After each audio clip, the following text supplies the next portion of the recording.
उपस्थित हुनुभएका सम्पूर्ण आदरणीय व्यक्तित्वहरू स्वतन्त्र नागरिक अभियानको आयोजनामा र वर्तमान सरकार बालेन सरकारको 100 दिनको समीक्षा कार्यक्रममा उपस्थित हुनुभएका सम्पूर्ण बौद्धिक व्यक्तित्वहरू, समाजसेवी, नागरिक समाजका अगुवाहरू र पेशा व्यवसाय विभिन्न आफ्नो अभियानमा जोडिरहनुभएका व्यक्तित्वहरूलाई हार्दिक स्वागत गर्दै आज हाम्रो स्वतन्त्र नागरिक अभियानले वर्तमान बालेन सरकारको 100 दिनको समीक्षा कार्यक्रम र नागरिकको चासो गुनासो र हरेक किसिमका समस्याहरूलाई कसरी सम्बोधन गर्न सकिन्छ भनेर वरिष्ठ पत्रकार ऋषि धमलाज्यूको नेतृत्वमा एउटा नयाँ अभियानको सुरुवात भएको छ। विगत बालेन सरकारको शपथ ग्रहणको दिनमा हामीहरूले एउटा वर्तमान सरकार र यो बहुमत प्राप्त राष्ट्रिय स्वतन्त्र पार्टीको सरकार र बालेन सरकारको नेतृत्वलाई सफल बनाउनुपर्छ र 5 वर्ष नै उहाँलाई काम गर्न दिनुपर्छ र देश अस्थिरतामा जानु हुँदैन।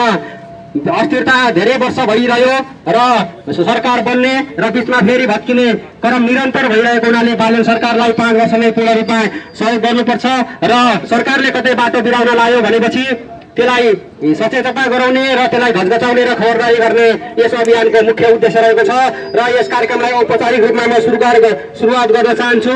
म हेमराज अधिकारी कश्यप र म यो स्वतन्त्र नागरिक अभियानको केन्द्रीय सचिव र आजको यस कार्यक्रमको अध्यक्षताको आसन ग्रहण गरिदिनको लागि सभापतित्वको रूपमा स्वतन्त्र नागरिक अभियानको केन्द्रीय अध्यक्ष वरिष्ठ पत्रकार सबै जनताको मुटु र मनमा बस्ने सफल आदरणीय व्यक्तित्व ऋषि धमलाज्यूलाई आजको कार्यक्रमको अध्यक्षता आसन ग्रहण गरिदिनको लागि म हार्दिक अनुरोध गर्छु। त्यसै गरी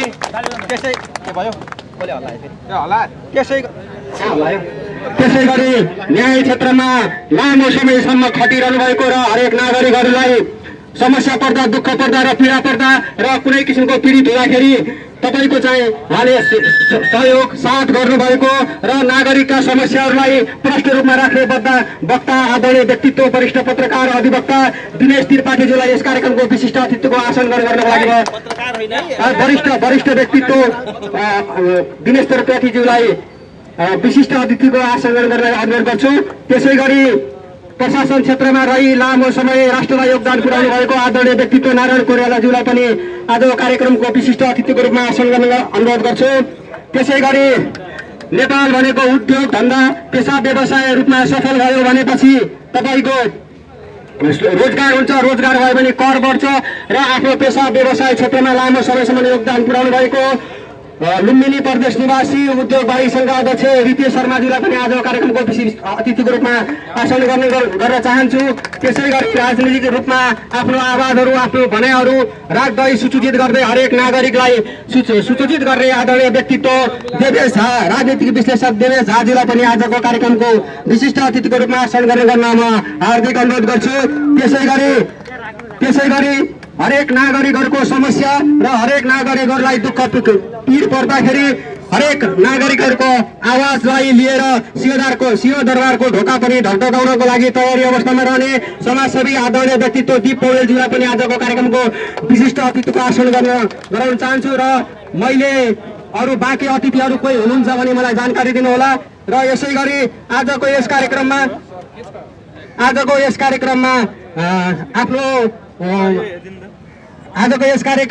आफ्नो भनाइ राख्नको लागि र समाजसेवी राजनीतिक विश्लेषक रूपमा रहनुभएका आदरणीय व्यक्तित्व रञ्जन खनालज्यूलाई पनि आज कार्यक्रममा विशिष्ट अतिथिको रूपमा आसन गर्न म हार्दिक अनुरोध गर्छु।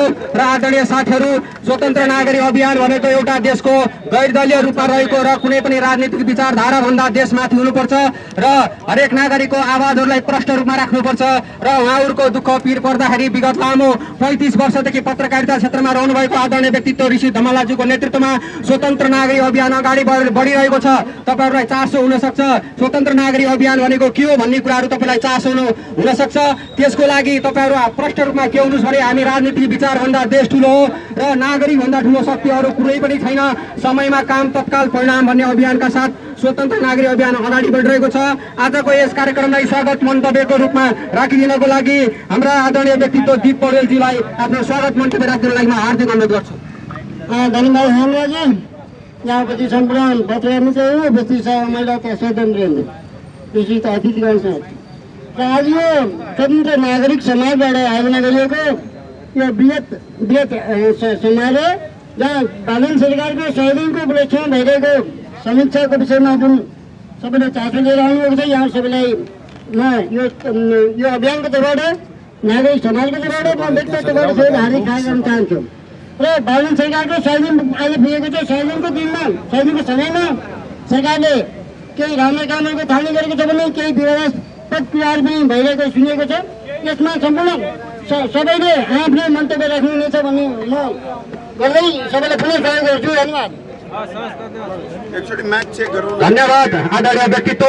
र हाम्रो मौसम र वर्षाको मौसम पनि रहेको हुँदा बालेन सरकारले आज 100 दिन पुगेको छ। बालेन सरकारको नेतृत्व भएको सरकार र एउटा युवा नेताले प्रधानमन्त्रीको रूपमा रहँदाखेरि नागरिकको केही आशा अपेक्षा र सकारात्मक रूपमा रहेको छ र केही गुनासो पनि रहेको होला र कानुनी रूपमा यो सरकारले के कसरी काम गर्यो र के कसरी नागरिकको चासो गुनासोहरूलाई सम्बोधन गर्न सफल भयो भन्ने कुरा कानुनी रूपमा आफ्नो भनाइहरू राखिदिनको लागि र बालेन सरकारको 100 दिनको समीक्षा कार्यक्रमलाई विस्तृत रूपमा चाहिँ व्याख्यात्मक रूपमा उहाँले जनतालाई सूचित गरिदिनको लागि आदरणीय वरिष्ठ अधिवक्ता आदरणीय व्यक्तित्व दिनेश त्रिपाठीज्यूलाई आफ्नो भनाइ राखिदिनको लागि म हार्दिक अनुरोध गर्छु।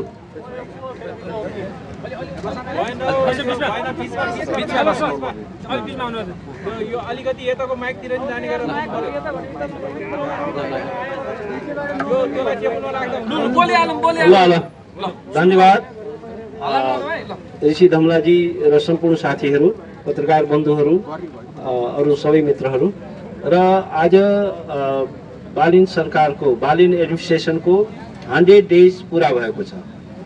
यो बालिन सरकारको 100 डेजलाई हामीले हेर्नुपर्ने हुन्छ। के यो 100 दिनले नेपाली जनतामा आशा जगायो? के नेपाली जनताले केही राहत पाए? त्यसको चाहिँ एउटा निर्मम समीक्षा हुनु जरुरी छ। हामी नागरिक समाजका व्यक्तिहरू हौं। हाम्रो काम चाहिँ सरकारको चाहिँ स्तुतिगान गर्ने होइन, हाम्रो काम सरकारको निर्मम समीक्षा गर्ने हो। हामी यहाँ सरकारको चाहिँ भजन गर्नलाई कीर्तन गर्नलाई आएको होइन। हाम्रो काम चाहिँ के छ भने हामी आलोचनात्मक चेत हामीमा हुनुपर्छ। जुन देशका नागरिक समाजहरू, नागरिक अगुवाहरूले जब सरकारको चाहिँ गुणगान गर्न थाल्छन्, गलत कुरामा पनि गल्ती भएको छ भने त्यस्तो बेला पनि गुणगान गर्न थाल्छन्, त्यस्तो देशमा लोकतन्त्र बिस्तारै मर्दै जान्छ, नागरिक अधिकार मर्दै जान्छ र त्यस्तो समाजमा चाहिँ नागरिक सर्वोच्चता समाप्त हुँदै जान्छ। आज यो 100 दिनमा के भयो? के नेपाली जनताले राहत पाएको छ? आज सबै बुद्धिजीवीहरूले छातीमा हात राखेर सोच्नुपर्ने बेला आएको छ। त मैले देख्दाखेरि यो 100 दिनले नेपाली जनतामा कुनै आशा जगाएको छैन। आज चरम निराशाको मनोविज्ञान व्याप्त हुँदै गएको छ। एक पछि अर्को गरेर लोकतान्त्रिक संस्थाहरूमा, लोकतान्त्रिक इन्स्टिट्युसन्सहरूमा चाहिँ के छ भने अट्याकहरू भइरहेको छ। आज मुलुकमा महँगी बढिरहेको छ, बेरोजगारी बढिरहेको छ। उहाँले भन्नुभएको थियो कि हामी चाहिँ रोजगारीको सृजना गर्छौँ। यो जुन बजेट उहाँले ल्याउनु हो त्यो एन्टी पुवर छ, गरिब मारा बजेट छ। आज यो बजेटलाई तपाईँले हेर्नु हो भने त्यसमा चाहिँ सोन र हिरामा चाहिँ ट्याक्स घटाइएको छ, तर स्कुलमा र अस्पतालमा चाहिँ ट्याक्स लगाइएको छ। संविधानले चाहिँ समाजवाद उन्मुख राजनीतिक प्रणालीको परिकल्पना गरेको छ। वेलफेयर स्टेटको, लोक कल्याणकारी राज्यको परिकल्पना गरेको छ। के यही हो लोक कल्याणकारी राज्य? यसै कुराले लोक कल्याण हुन्छ? आज जनता चाहिँ गरिबीको मारमा छ। यो जुन बजेट आएको छ त्यसले गाउँलाई कहीँ छोएको छैन, गरिबलाई कहीँ छोएको छैन। उहाँले भन्नुभएको थियो कि हामी गरिबलाई राहत दिन्छौँ, तर आउने बित्तिकै के गर्यो भने सुकुम्बासीका झोपडीमा चाहिँ के छ भने बुलडोजर हिँडाइयो। यो कुनै पनि लोकतन्त्रमा यस्तो हुँदैन, समाजवाद उन्मुख समाजमा कहीँ पनि यस्तो हुँदैन। र भ्रष्टाचारलाई समाप्त गर्ने भनियो, तर आज चाहिँ के छ भने त्यसमा पनि selective prosecution, pick and choose देखिन्छ। उहाँका आफ्ना मान्छेहरू पनि भ्रष्टाचारमा संलग्न छन्। त्यहाँबाट अपरेसन सुरु गर्नु पर्यो। सरकारले एउटा नैतिक चाहिँ हिम्मत देखाउनु पर्यो। र बालेनजी, तपाईले ओलीको चाहिँ कपी गर्न नखोज्नुहोस्। ओलीजीले पनि संसदलाई भूमिकाविहीन बनाउनु भएको थियो। ओलीजीले पनि संसद पटक पटक भङ्ग गर्नुभएको थियो। तपाईले संसद त भङ्ग गर्न सक्नु भएको छैन, तर तपाईले चाहिँ संसदलाई भूमिकाविहीन बनाउनु भएको छ। 150 वटा कानुन तपाईले अध्यादेशबाट संशोधन गर्न खोज्नु भएको छ। तपाईले अध्यादेश ल्याउनु भएको छ संवैधानिक परिषद सम्बन्धी, त्यसले संविधानलाई नै संकुचित गर्ने गरी तपाईले चाहिँ अध्यादेश ल्याउनु भएको छ, rule of the game change गर्न खोज्नु भएको छ। चौथो वरियताको व्यक्तिलाई तपाईँले चाहिँ प्रधान न्यायाधीश बनाउनु भएको छ। आज अदालतमाथि आक्रमण भएको छ, अदालतलाई शक्तिहीन बनाइएको छ, नागरिक स्वतन्त्रतालाई कुल्चिने काम भएको छ। आज सुकुम्बासीहरूले आत्महत्या गरिरहेका छन् र यो मुलुकको लागि यो गम्भीर चिन्ताको विषय छ। मुलुकलाई राहत चाहिएको छ, मुलुकलाई बेरोजगारीबाट मुक्ति चाहिएको छ। प्याकेजहरू ल्याउनु पर्यो जसले गरिबलाई राहत दिन सकोस्। तपाईँले चाहिँ सुशासनको नारा त दिनुभयो, तर खै त सुशासन? सुशासन हामीले कहीँ पनि देखिरहेको छैनौँ। सुशासन ल्याउनु पर्यो। म व्यक्तिगत रूपमा कसैका प्रति पूर्वाग्रही छैन, तर म यो सरकारलाई सफल भएको हेर्न चाहन्थे। नेपाली जनताले ठुलो आशा र भरोसाका साथ, यत्रो ठुलो मेजोरिटीका साथ यो सरकारलाई भोट दिएको छ, तर जनताले के पायो त? जनताको आशामाथि तुषारपात भइरहेको छ। त्यसकारण चाहिँ के छ नि, आज चाहिँ खर्च घटाउने कुरा गरियो, तर के छ नि, एउटा मन्त्रालयमा 8 जना 9 जना चाहिँ सल्लाहकारहरू नियुक्त गरिएको छ। आज यो देशमा समानान्तर सरकार बनाउन खोज्दैछ। ती चाहिँ सल्लाहकारहरू को हुन्? तिनीहरूको के उत्तरदायित्व छ? कई चुनाव जितेका छन्, उनीहरूको सामाजिक उत्तरदायित्व के छ? त्यसकारण के छ नि, यो पर्दा पछाडि चाहिँ के छैन, अनइलेक्टेड अनिर्वाचित व्यक्तिहरूको शासन चाहिँ गर्न नखोजियोस्। मुलुकमा चाहिँ लोकतन्त्रमाथि प्रहार नहोस्। हामी यो संविधान बनाउनको लागि, लोकतन्त्रलाई ल्याउनको लागि आज चाहिँ कैयौं पिँढीले यो देशमा बलिदान गरेका छन्। त्यसलाई खोज्ने काम नगरोस्। आज हेर्नुहोस्, ऋषिजी त मिडियाको मान्छे हुनुहुन्छ। सरकारले के गर्यो भने कि प्राइभेट मिडियालाई चाहिँ सरकारले विज्ञापन नदिने, त्यो भनेको के हो? मिडियाले डेथ पेनल्टी दिन खोजेको होइन, नाकाबन्दी, आर्थिक नाकाबन्दी गर्न खोजेको होइन। त्यो गर्न मिल्छ। काठमाडौँको सिंहदरबारबाट के आदेश जारी गरियो भने उहाँले चुनावमा भाषा गर्नुभएको थियो कि प्रदेश के बलगर बनाएके पर्थे। त उहाँले के गर्नु भने तीनवटै सरकारले चाहिँ प्राइभेट मिडियालाई, गैर सरकारी मिडियालाई चाहिँ विज्ञापन नदिनु, स्थानीयले पनि नदिनु, प्रदेशले पनि नदिनु र संघीय सरकारले पनि नदिनु। त त्यो गर्न मिल्छ? सिंहदरबारबाट चाहिँ स्थानीय सरकारको, प्रादेशिक सरकारको अधिकारले कटौती हुने गरी त्यस्तो चाहिँ आदेश जारी गर्न मिल्छ? आज मिडिया जो लोकतन्त्रको अक्सिजन सिलिन्डर हो, लोकतन्त्रको लाइफ ब्लड भनेको चाहिँ मिडिया हो। आज मिडियामाथि आक्रमण भइरहेको छ। मिडियामाथि त्यो भनेको डेथ पेनल्टी हो। संविधानले के भन्छ भने मिडियाकोलाई चाहिँ डेथ पेनल्टी दिन मिल्दैन, त्यसको दर्ता खारिज गर्न मिल्दैन। अप्रत्यक्ष रूपमा चाहिँ के छ नि, यो मिडियामाथिको अप्रत्यक्ष सेन्सरसिप हो। एकपछि अर्को सिस्टमेटिक ढङ्गले लोकतान्त्रिक अधिकारहरूमाथि आक्रमण हुँदैछ, संविधानमाथि आक्रमण हुँदैछ, विधिको शासनमाथि आक्रमण हुँदैछ र हामी यस्तो स्थितिमा मौन भएर बस्न सक्दैनौँ। हामीले बोल्नै पर्छ। यदि नागरिकले बोलेन भने तपाईँको अधिकार खोसिन्छ, तपाईँको आवाज बन्द हुन्छ। यो आवाजले बन्द हुन दिनु भएन। यो 100 दिनमा सरकारले 100 महिनामा गर्ने भन्दा बढी क्षति पुर्याएको छ। पुराना पार्टीहरूलाई त बदनाम हुनलाई 20 वर्ष लाग्यो, तर आज कति तीव्र गतिमा चाहिँ के छ नि, सरकारले चाहिँ के छ नि, जनताको आशामा तुषारपात गर्दैछ। त्यो कुराले बुझ्नु जरुरी छ। त्यसकारण चाहिँ के छ नि, ठिक छ, हामीले सरकारलाई चाहिँ कन्स्ट्रक्टिभ सहयोग गर्न चाहन्छौँ, तर सरकारले पनि नागरिकलाई सहयोग गर्नु पर्यो, पिपुललाई इम्पावर गर्नु पर्यो। आज फेसबुकमा चाहिँ हिरोइजम देखाएर हुँदैन, रियलमा हिरो बनेर हुँदैन। रियल लाइफको हिरो बन्नुहोस्, तपाईँ रियल लाइफको हिरो बन्नुहोस्, रियलको हिरो होइन। तपाईँ चाहिँ के छ नि, संसदमा चाहिँ जानुहुन्न। तपाईँले चाहिँ फेसबुकमा स्ट्याटस लेख्नुहुन्छ। संसारको कुनै पनि प्रधानमन्त्रीले यस्तो गर्दैन। एउटा लोकतान्त्रिक मुलुकमा हामी छौँ। यो चाहिँ फेसबुकबाट तपाईँ शासन गर्न नखोज्नुहोस्। तपाईँ रियल जनताको बिचमा आउनुहोस्, संवाद गर्नुहोस्, संसदमा आउनुहोस्, संसदलाई भूमिका विहीन नबनाउनुहोस्। धन्यवाद। धन्यवाद आदरणीय व्यक्तित्व। त्यसै गरी हाम्रो बिचमा प्राध्यापक डाक्टर र वरिष्ठ अधिवक्ता गान्धी पण्डितजी आउनुभएको छ। उहाँलाई पनि आज कार्यक्रमको विशिष्ट अतिथिको आसन ग्रहण गर्नमा हार्दिक अनुरोध गर्छु। आदरणीय साथीहरू, कानुनको भाषामा उहाँले आफ्ना आफ्ना कुराहरू राखेर गइसक्नु भएको छ र बर्सातको मौसम र हावाहुरीको एउटा सम्भावना देखेको हुँदा त्यसै गरी आजको यस कार्यक्रममा पूर्व सचिव आदरणीय व्यक्तित्व नारायण कोइरालाज्यूले आफ्नो भनाइ राखिदिनु लागि म हार्दिक अनुरोध गर्छु। यस कार्यक्रमका आदरणीय अध्यक्षज्यू र विद्वान वक्ता साथीहरू र मिडियाका श्रद्धेय मिडियाका मित्रहरू र जनसमुदाय, यो मैले कसरी सुरु गरौँ? म चाहिँ कस्तो मान्छे परेछु भन्दाखेरि भने यो विरोध र समर्थनलाई निरपेक्षित होइन सापेक्षित हेर्ने। मेरो पेसा पनि त्यही हो, मैले पढाइ पनि त्यही हो, मैले जीवनमा गरेको कर्म पनि त्यही हो। त्यही कारण मैले सापेक्षित रूपमा बोल्छु र सीमित मेरो सीमा मेरो क्षेत्र शिक्षासँग मात्रै मैले राख्ने कोसिस गर्छु।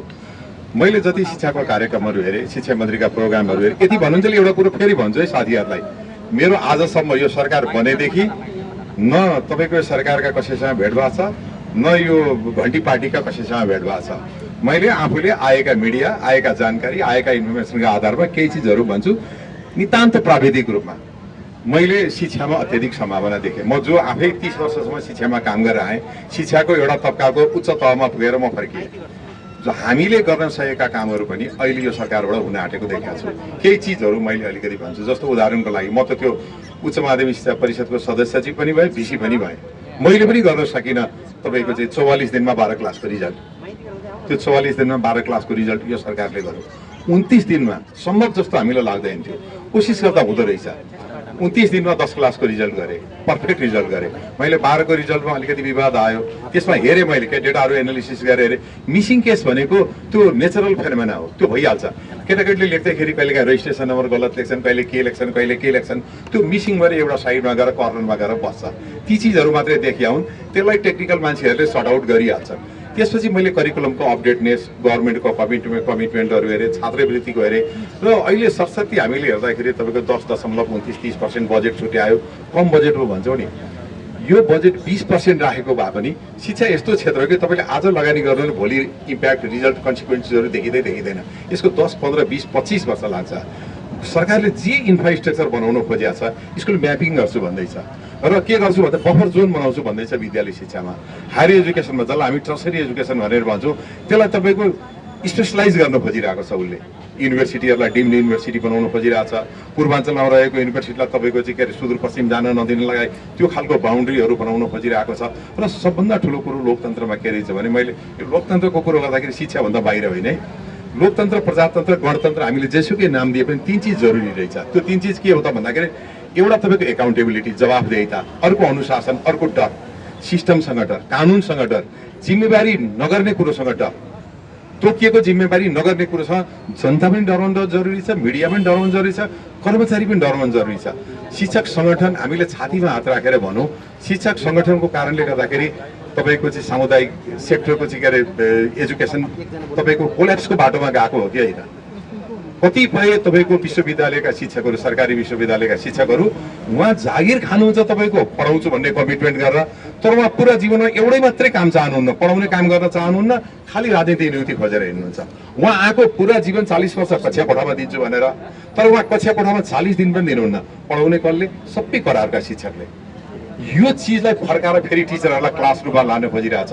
विद्यार्थी युनियन, विद्यार्थी तपाईँले स्टुडेन्ट वेलफेयर त्यस्ता संस्थाहरू बनाउन सक्नुहुन्छ, तर राजनीतिक पार्टीसँग आबद्ध भएका विद्यार्थी युनियन भनेको शिक्षाको लागि सबभन्दा घातक संस्था त्यही थियो। मैले त फिल गरेर आएको छु नि, त्यहाँबाट निक्लेर आएको मान्छे हो म, त्यसलाई महसुस गरेर आएको मान्छे हो।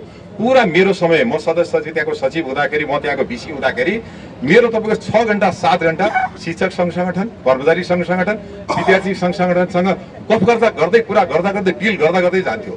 टियुका प्राध्यापक सङ्घका सभापति, डेमोक्रेटिक फ्रन्टका, अखिलका फ्रन्टका मेरो कोठामा धरना दिएर बस्नुहुन्थ्यो, बाहिर बस्नुहुन्थ्यो, पिएका बस्नुहुन्थ्यो। यो 18 देशलाई केही बिगार भएको छैन, देशलाई केही नोक्सान भएको छैन। मैले जे जति तपाईँको इन्डिकेटरहरू हेरेँ शिक्षामा, जे जति इन्डिकेटरहरू देखेँ, म सम्भावना देख्छु। तर म फेरि के चिजसँग सहमत छैन भन्दाखेरि पनि हिजो एकजना कसैको इन्टरभ्यू सुने मैले, 95 नम्बर दिनुभएको छ उहाँले सरकारलाई। म त 95 नम्बर दिने पक्षमा पनि छैन। 3 महिनामा तपाईँले कसैलाई अङ्क दिनै सक्नुहुन्न। तपाईँले कन्टिन्युस 5 वर्षसम्म यो सरकारको कन्टिन्युस र कम्प्रिहेन्सिभ इभ्यालुएसन गर्ने हो। त्यो इभ्यालुएसन गरेपछि बल्ल तपाईँले सरकारलाई अङ्क दिन सक्नुहुन्छ। तर जहाँसम्म मलाई सोध्नु छ, मैले शिक्षाको नजरियाबाट हेरेँ भने तपाईँको प्राइमेरी एजुकेसन, स्कुल एजुकेसन, त्यसपछि टर्सरी एजुकेसनमा सरकार कटिबद्ध देखिन्छ, प्रतिबद्ध देखिन्छ। सरहरू केमा ढुक्क हुनुहोस् त भन्दाखेरि पनि म सम्पूर्ण विद्यार्थीलाई के भन्न चाहन्छु भने, नेपालमा शिक्षाको भविष्य छ, क्वालिटी एजुकेसनको भविष्य छ। यदि यो सरकारले यही रफ्तारमा काम गर्यो भने, फेरि यसको अर्थ म सरकार पक्ष भएन, मेरो कोहीसँग भेट भएको छैन, मेरो कोहीसँग गफ भएको छैन। मलाई कतिले चिन्दा पनि चिन्दैन उन नामले, तर मेरो तपाईँको फेस टु फेस कति मान्छेसँग छैन। तर के छ भने यो सरकारको शिक्षा मात्रैको कुरो मैले हेरेँ, मैले अरूको कुरो बोलेको छैन। हेर्दाखेरि यो सरकारले केही गर्छ भन्ने सम्भावना म चाहिँ देख्छु मेरो ठाउँबाट। हस्, धन्यवाद, मैले मेरो कुरो सकेँ। धन्यवाद आदरणीय व्यक्तित्व। यसै गरी राजनीतिक विश्लेषक आदरणीय व्यक्तित्व देवेश झाज्यूलाई आजको कार्यक्रमलाई सम्बोधन गरिदिनुलाई अनुरोध गर्छु। धन्यवाद उद्घोषक महोदय। आजको कार्यक्रमको सभापति ऋषि धौलाजी, विशिष्ट व्यक्तित्वहरू र पत्रकार मित्रहरू, सरकारको बारेमा टिप्पणी गर्दा 100 दिनको कार्यक्रमको टिप्पणी गर्दा अब दिनेश त्रिपाठीजीले सुरुमै कुरा राख्नुभयो, यो बोल्यो भने त्यो स्तुतिगान जस्तो नभइदियोस्। भएको के हो भने सरकार गठनको प्रक्रिया किन भएको थियो, यो जुन सरकार हामी देखिरहेछौँ यो जनजीवी आन्दोलन मार्फत आएको सरकार हो। र सुरुमा जब मतदानको क्रममा हामीले के देख्यौँ भने धेरै ठाउँमा उम्मेदवारसम्म को छ भन्ने जनताले वास्ता गरेनन् भोट घन्टीमा। त्यो किनभने ती पुराना केही नमनुन्जेल कुर्सी नछोड्ने नेताहरूसँग मुक्ति चाहन्थे जनताले, र बालेन राजसपा यो घन्टी त्यो मुक्तिदाताको रूपमा प्रस्तुत भयो। त्यसकारण यसलाई भोट दिएको हो र त्यसमा सफल भयो। दोस्रो बुझाइ के थियो नेपाली जनताको भने यो देश भ्रष्टाचारमय भयो, हरेक ठाउँमा भ्रष्टाचारी मात्रै छन्।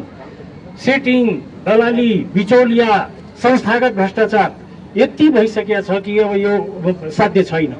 र हामी देखिरहेछौँ सरकारले निर्मम प्रहार गरिरहेको छ भ्रष्टाचारीहरूमाथि। अब यो राम्रो कामले राम्रो भन्नुपर्छ। त्यसै गरी अब कमजोरी पनि भइरहेछन्।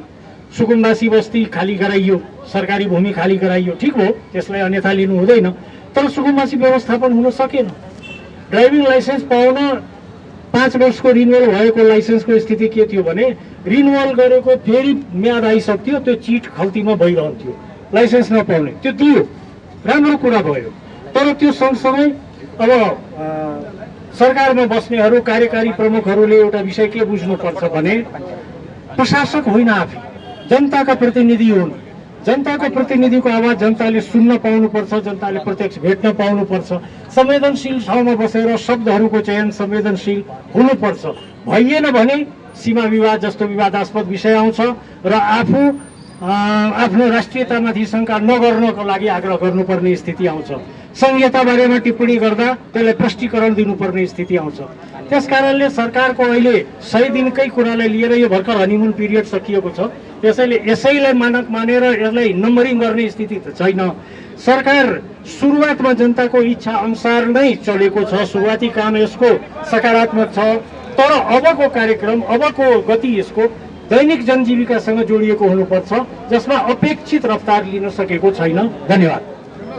धन्यवाद आदरणीय व्यक्तित्व। यसै गरी हाम्रो स्वतन्त्र आज नागरिक अभियानको रूपमा, स्वतन्त्र नागरिक अभियानको रूपमा अध्यक्षको रूपमा उपस्थित भइरहँदाखेरि आज बालिन शाहको नेतृत्व सरकारको 100 दिनको समीक्षा माइतीघर मण्डलाबाट गरिरहँदाखेरि पानीले पनि मौसमले पनि हामीलाई साथ दिएको छ। है साथीहरू, पानी पर्दा राम्रो हुन्छ, सन्देश राम्रो जान्छ।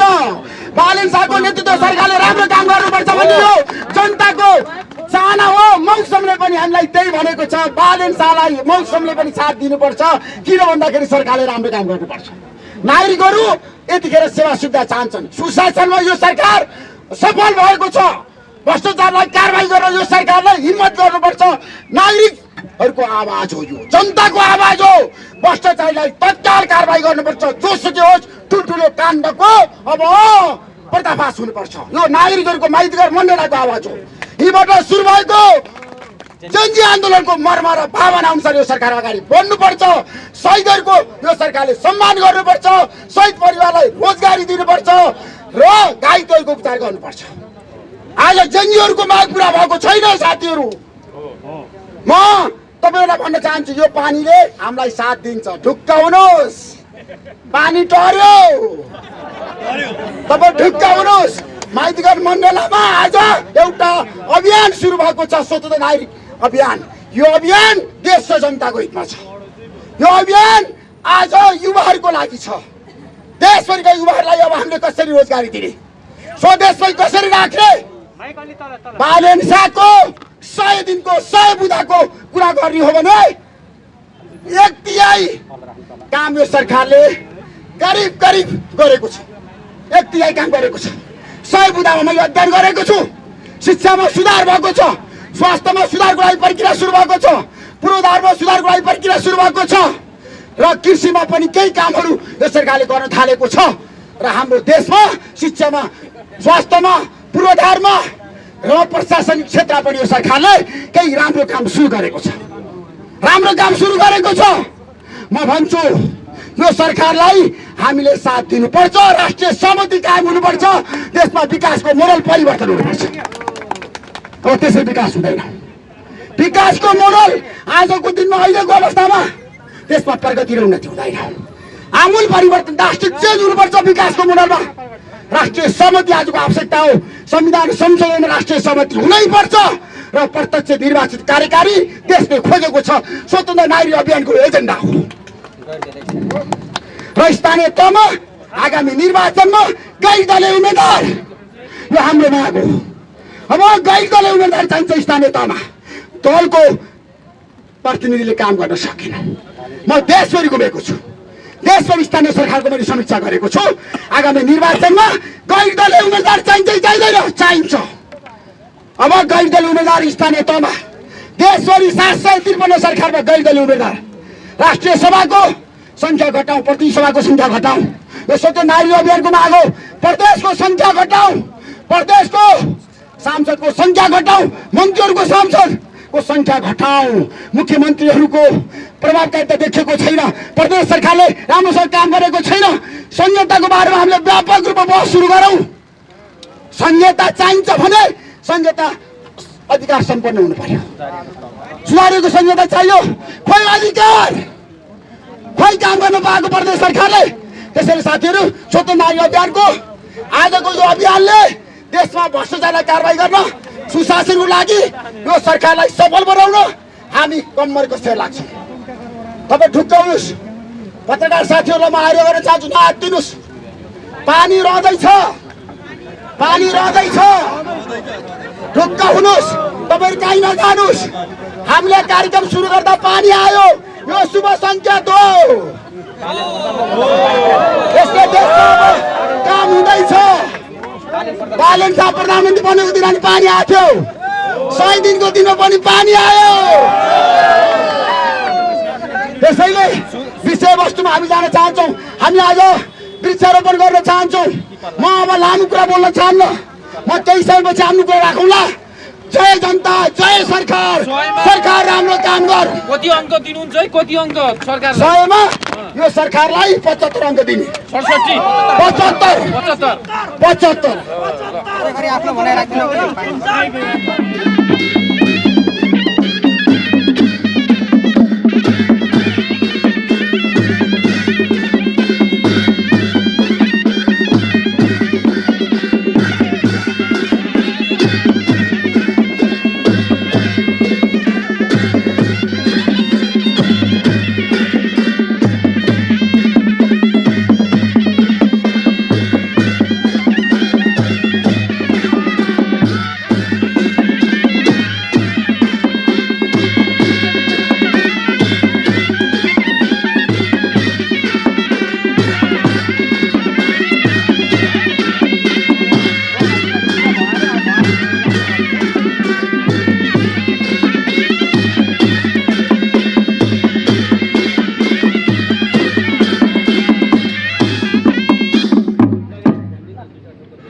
सबैलाई धेरै धन्यवाद दिन चाहन्छु। उहाँहरू छोटो समयमा पञ्चबाजा लिएर आइपुग्नुभयो।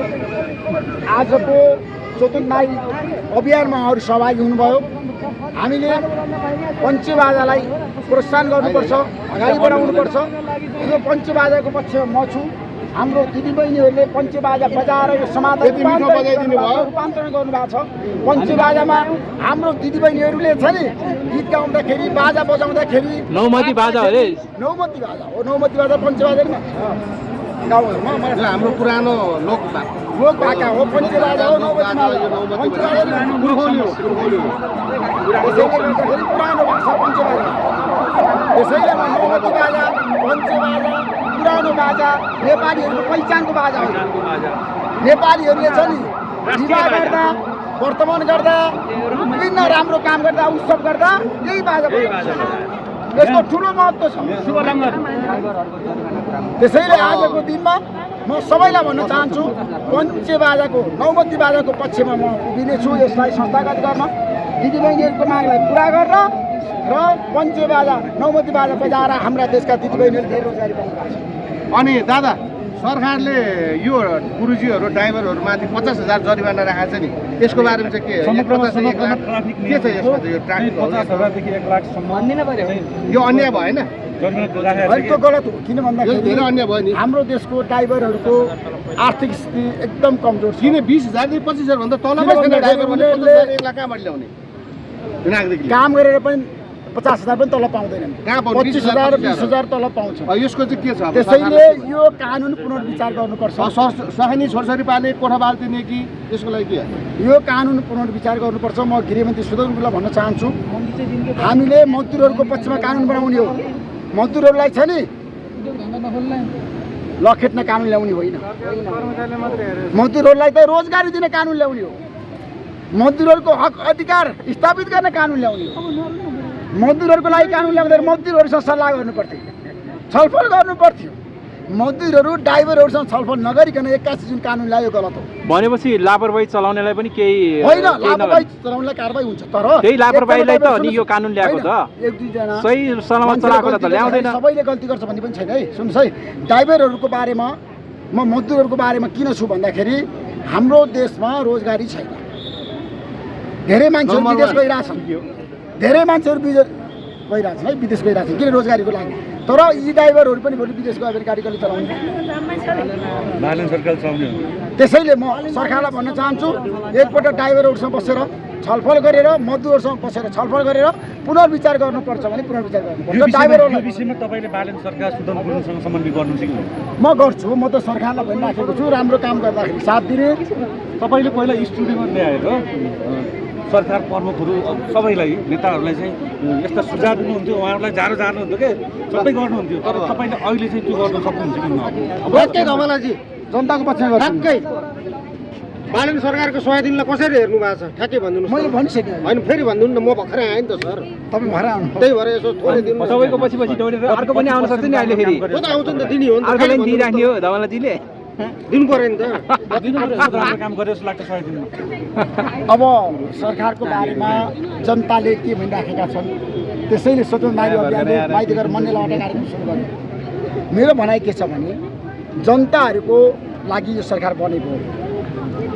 देशमा विकास समिति यो सरकारको एजेन्डा हो जनताको नै एजेन्डा हो 3 करोड जनता अब विकास चाहन्छन् समृद्धि चाहन्छन् सुशासन चाहन्छन् भ्रष्टाचार अन्त्य चाहन्छन् त्यसैले गर्दाखेरि देशमा छ नि अब लगानीको वातावरण बन्न पर्यो उद्योग धन्दा सञ्चालन हुनु पर्यो पर्यटकहरू धेरै आउनु पर्यो महँगी नियन्त्रण हुनु पर्यो कालो बजारीलाई कारबाही गर्नु पर्यो भ्रष्टाचारलाई अहिलेसम्म बालन सरकारले गरेको काम प्रति कतिको सकारात्मक हुनुहुन्छ त होइन मैले 75% छ नि अङ्क दिइसकेको छु 100 मा 75 एकदम दिनु बालन सरकारको यो 100 दिनको 100 मा 75 75 अङ्क दिएको छु मैले धेरै दिनुभयो त होइन मैले धेरै दिएको छु भनेपछि तपाईँको त फुल समर्थन रहेछ भन्नुभयो। होइन 25% केही कुरा छोडेर होइन मैले 75% दिएको छु त्यसमा सुशासन पर्छ सुशासन यो सरकारले कदम चालेको भएर मैले 75% दिएको केमा चाहिँ 25% अड्कियो अब त पछि गरौँ धमलाजीले 75% दिनु भनेको चाहिँ डिस्टिङसन दिनु हो नि त 100 दिनपछि थाहा हुन्छ अर्को 100 दिनपछि उहाँले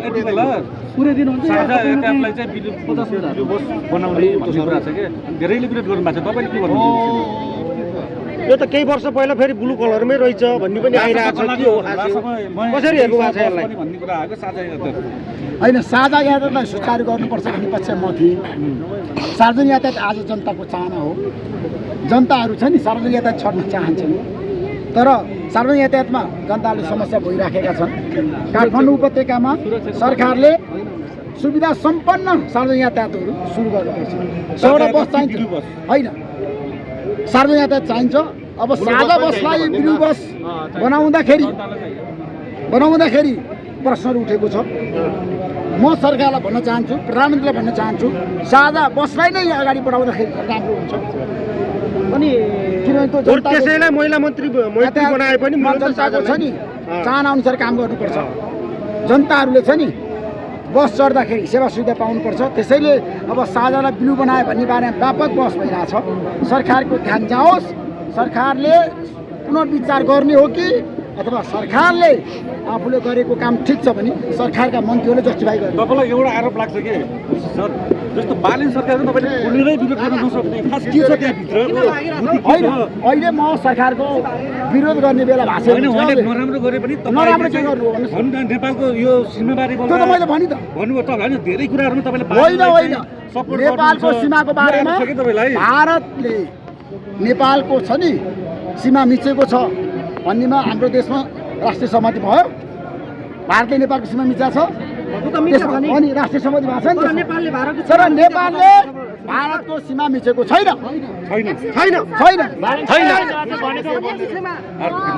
सरकारले गृहमन्त्रीदेखि लिएर प्रधानमन्त्रीले नदेख्नु भएको समस्या 2 महिनादेखि एउटा पीडित मृगौला पीडित यहाँ बस्नु भएको थियो ऋषि धमलाज्यूले चाहिँ उहाँलाई निःशुल्क रूपमा उपचार गराइदिन्छु र आर्थिक अवस्था कमजोर भए पनि हेरिदिन्छु भनेर एउटा उहाँले आज भर्खर भन्नुभएको देखेर उहाँलाई म आभार प्रकट गर्न चाहन्छु है।